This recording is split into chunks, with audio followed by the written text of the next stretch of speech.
All right. Got audio, got video. You got audio, you got video, you got Afro. That's all that matters.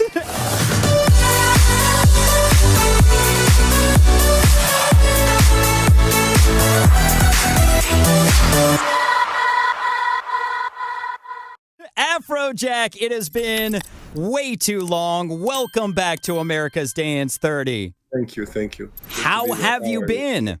I'm good. I've been touring a lot this summer, touring all around Europe, Ibiza, Mykonos, Italy. Like I've been everywhere.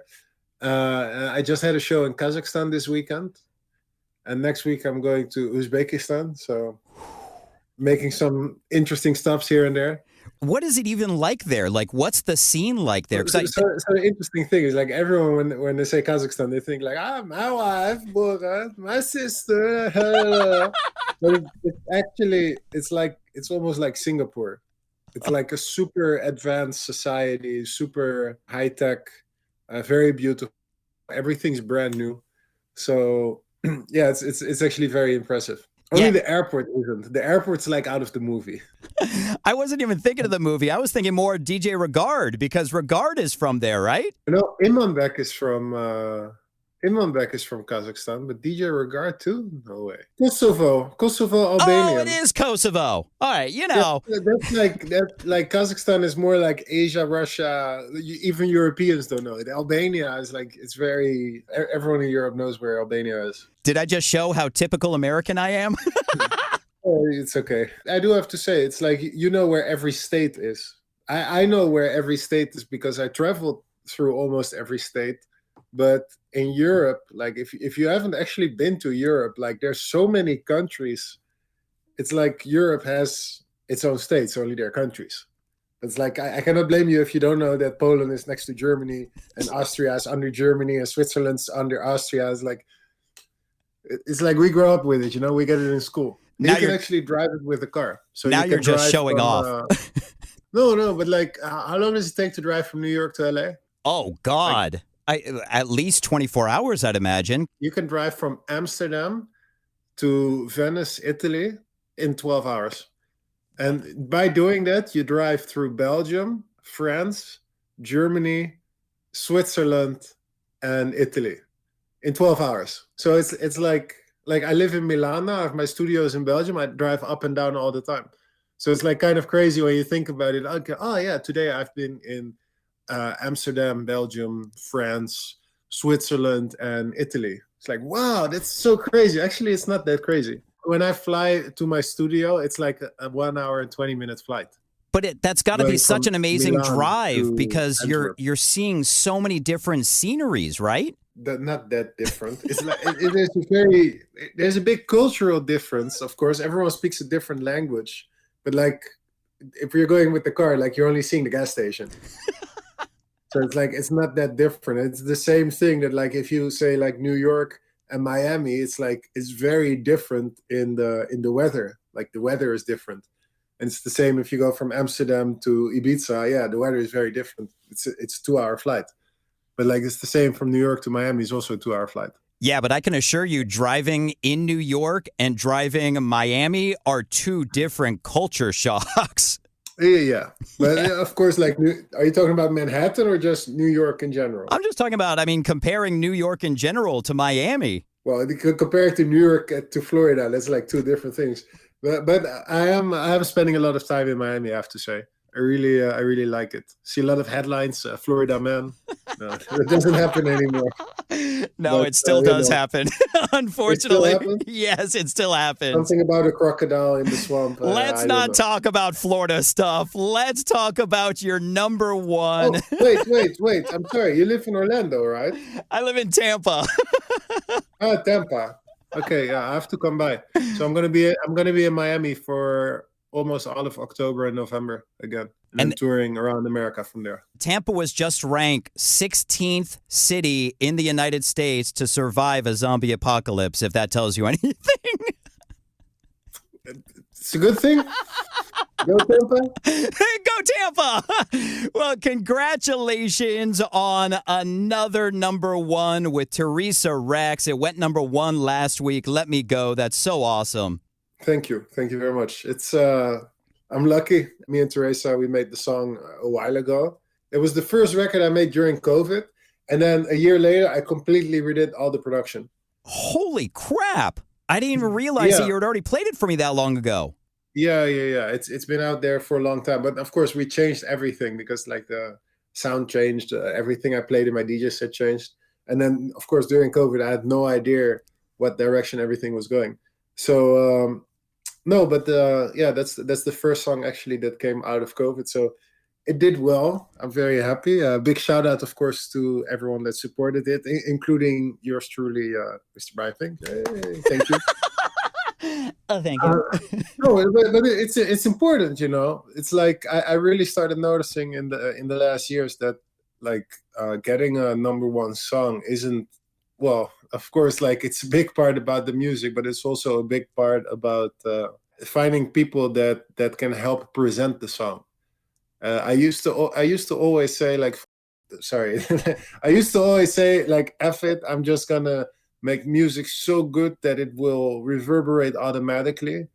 And then I noticed how much more fun it is if you can work together with people on music and on the promotion of music. That really changed a lot for me. Yeah, and of course, let's shout out Kerry Vance, who always helps out. I mean, he always does such an incredible job getting songs to number one. Well, before we delve deeper into this song to find out how it was born, can we talk about how amazing the video is that you posted of you bringing that kid up on stage at the festival? Ah, yeah, in Switzerland. That was incredible. If you haven't seen the video, hop onto Afrojack's IG. The kid was up front wearing an Afrojack hat and holding an Afrojack sign, and you brought him up on stage. What's crazy to me, that festival, it was special because there was these guys playing before me. Their name's Offenbach. Of They're course. getting some hype right now. They had a fan in the crowd, and they say, "Yeah, come up." And like they put her in the DJ booth, and like she did a little thing for Instagram, and they were like filming it. And it's like, wait, is she really a fan, or did they just pay someone to put up a sign and like for the video shoot or whatever? So I was watching that. I was like, no, well, no, she looks really happy, so it's probably real. Whatever, who cares? Then I get on stage, and I see a family, but a family, a dad, a mom, a son, and I think two daughters. I'm like, okay, that's cool.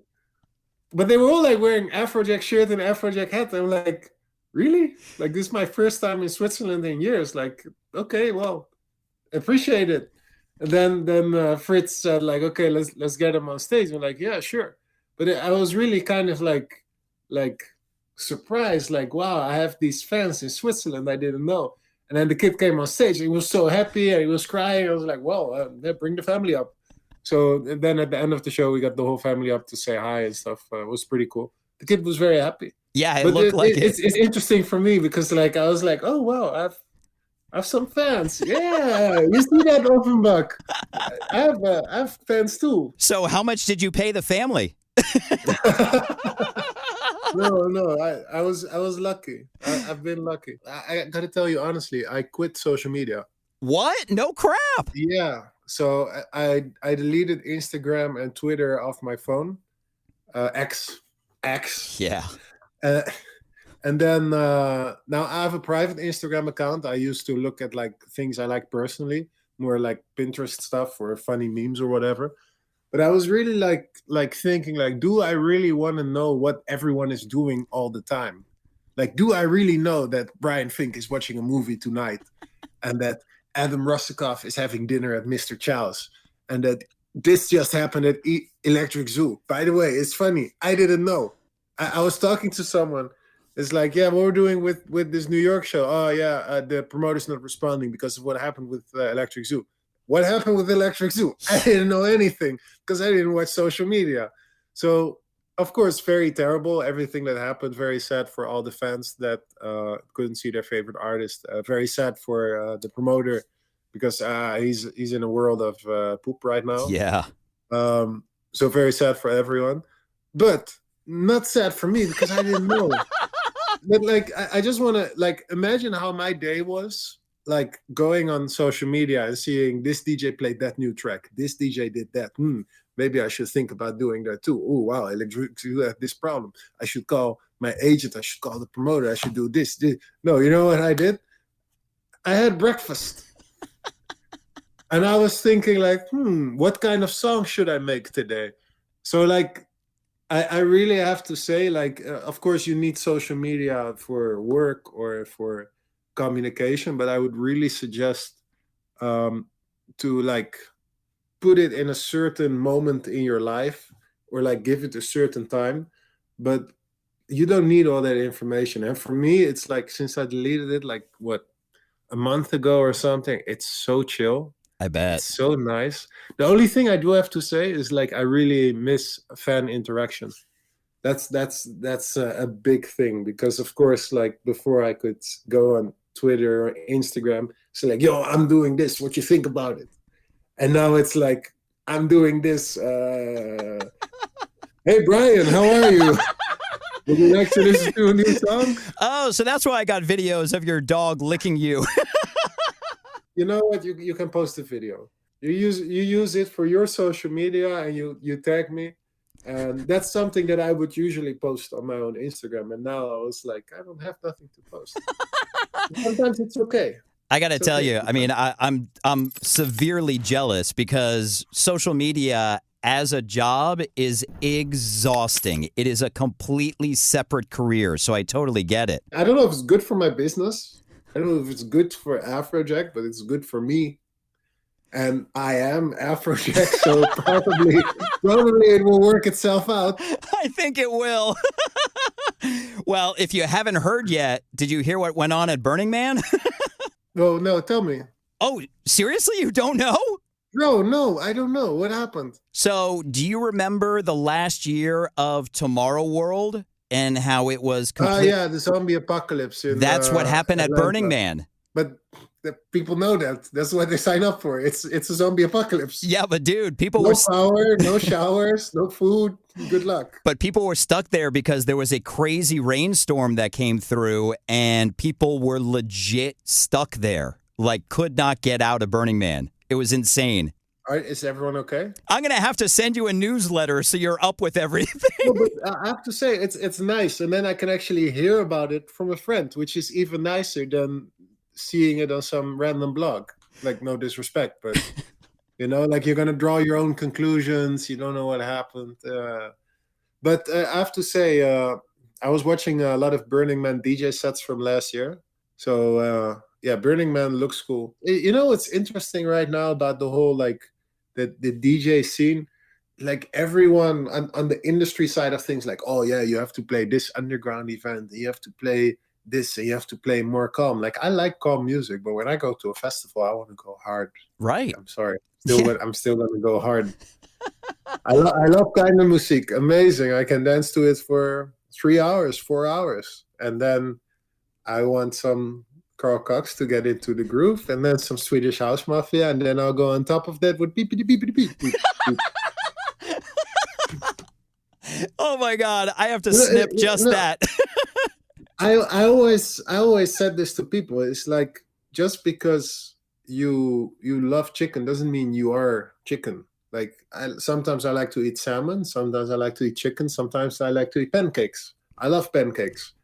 But it's not like because I say I love pancakes, it's the only thing I listen to ever. And that's like what you see a lot of the time when there's like some hype coming up in the industry. Everyone's trying to jump on it. No, we're all tech house. Everyone has to be tech house. It's no. It doesn't have to be that way. I do have to say, though, I really love what... I know John Summit is America's favorite, but I really love what Fisher is doing with tech house. John Summit too. But Fisher's approach to all these records, and of course Chris Lake, it's very inspiring to see how people can put new breath, new life into a pretty long-standing genre. You know, by the way, Chris Lake has been like working at it for years. I used to play his records 15, 20 years ago. Yeah. So it's really good to see, like, now he's getting his moment of recognition over the last year. He's really, oh yeah, he's the tech house god. Like, yeah, he actually was for 20 years, but sometimes you have to just keep going, and then at some point you get the respect. 20 years later. That's crazy. Yeah. Well, Hey, really, by the way, respect, man. really quickly, let's go back to that video of that kid, which, I've been to, can't even tell you how many festivals as an adult. I mean, that's a life-changing moment for that kid to be able to get up on stage with you. So it's really Oh incredible. yeah, he told me he wanted to be a DJ. That's So I amazing. think now he believes he can. Do you remember the first festival that you ever went to? Carl Cox and friends in Ahoy, Rotterdam, when I was Really? 15. Did you ever tell him that? Oh yeah, I told him. Like we don't. It's very funny because like a lot of people like, wow, what was your first festival? And then like us as DJs, like we don't care at all. So like someone comes to me, is like, hey man, I saw you at the first festival, and now I'm a DJ too. I'm like, that's nice. And I came to Carl Cox. It was like, that was funny. The first time I ever went to a festival was Carl Cox and friends, in Rotterdam. He's like, oh, that's nice. No one cares. It's like you're here now. So it's funny, like how those things, even though they're supposed to be impactful, they're just another building block of the entire story. The thing is, I have to say, I think that the most significant building blocks are the ones you don't talk about, where you're in the studio for 12 hours and nothing comes out, and you stay the 13th hour and then it does come out, or like this type of stuff. The endless of hours you pour into your work and nothing happens, and then something happens and it's like, oh wow, it's magic. It's like, yeah, sure, it was magic. And But the like endless I've been trying for some hours. and the endless hours that nobody sees. That's like the really good stuff. Like that, you're not out there at the festival. That's the gold right there. Yeah, so it's a thing actually when you think about it. Like when you see someone do a DJ set, I don't know how deep people prepare, but like for me, like I'm working in Recordbox and FL Studio, like my production program, to make edits and to plan days in advance, and not even to plan like a full set, but just I want to make sure that like someone's going to be in the audience and listen and go like, oh wow, that's cool. Oh wow, what was that? And it doesn't have to be everyone, but just like one person. That family up front. One hater's like, no, Afrojack's old, and he's like, oh, but that was pretty cool. Like I put a lot of effort in all those edits, mashups, new drops. A lot of times I actually make records for the sets and I only play them once or twice, or maybe for like 2 months, and I never even release them. It's just like I made it for the set. Yeah, you've shared with us in the past about, I want to say for Ultra that you spend like months planning out your set. Yeah, because Ultra is always like the moment you cannot do what you did last year. So whatever I did this summer, I cannot do at Ultra because it would be a repetition. And it's not just because it's Ultra Music Festival, it's because of the stream and what goes on YouTube afterwards. And this is how I experience it every year. I go on YouTube and everyone kind of gets to present themselves with their Ultra set. The same thing with Tomorrowland in the summer. Like everyone gets to present themselves. What is your summer thing during Tomorrowland? So I take it serious. But I have to say, I see so many live sets coming on now. People broadcasting their Brooklyn Mirage sets, other sets. So there's like people doing Space Miami, uploading that. So it's actually becoming a more steady playing field throughout the year, which I think is nice because it lowers the pressure for every set, because it's not like, oh, this set has to be perfect. No, it's like you can do a few sets and just upload them. That being said, you're still going to plan for months for Ultra. Oh yeah, of course. Exactly. It's my favorite. It's still, to me, it's like the relevancy wise, it's the number one music festival in the world when it comes to relevancy. I got to be honest, I wish Tomorrow World had survived because that was such an incredible festival. I talk to the Tomorrowland guys a lot, and they're planning a lot of things. And also, like I was watching today, I was watching a review of some rock guys, like 3 or 4 rock guys. They go to all the rock concerts and festivals, and they said, we're going to go to Tomorrowland. And they don't like EDM, they don't like techno, nothing like that, but they just wanted to experience it. And Tomorrowland, they said, is like by far quality-wise the best festival they've ever seen. But have you been there? No, I haven't. But I was You at have Tomorrow to go, World. bro. It's like Disneyland. It's ridiculous. Based on what they did with Tomorrow World in Atlanta, I mean, they took the entire forest and made it into a festival, which was just basically unbelievable. Like, even the trees were lit up. Everything was just so amazing. Yeah, that's Tomorrowland. It's like completely next level. Only then in America they had the Walking Dead situation. It's like, Yeah. it happened. Pour one out. But yeah, in Europe that never happened. If you ever get the chance to like see it, I would also suggest to any EDM fan in the world, if you ever get a chance to like go outside of America, make sure to visit Tomorrowland. Well, let's talk about your latest number one, this smash with Theresa Rex. I can't believe that you started working on it that long ago. How was it born with Theresa? Oof. I was in touch with her. We were talking about a few songs that she already wrote. And then this one she wrote a part of it, but it wasn't finished. But I really love the vocal, and I really love her sound. She has a very distinct sound in her voice. And then I started working on it, and I remember this was during COVID. I made like 10 different versions, and the 10th one was so cool, and I was so happy, and I just let it repeat for hours and hours, days, from my studio through my entire house. And then COVID stayed for a while, and then a year and a half later, it was finally ready to put out. And then the entire sound changed, the entire soundscape changed. So it sounded super old. So then I was like, I have to completely redo it. So the final But version still, it worked. So. Yeah. So the final version, which was it closest to out of the 11 that you produced? It was very close to the final one. I just changed the beats, I changed the tempo, I changed some of the instruments. So, yeah, I changed some things. I'd say so. Well, congratulations on it going number one. That is so amazing. Next time we chat, I expect you to be wearing a Brian Fink shirt. You gotta send me one, like for real. Make me one.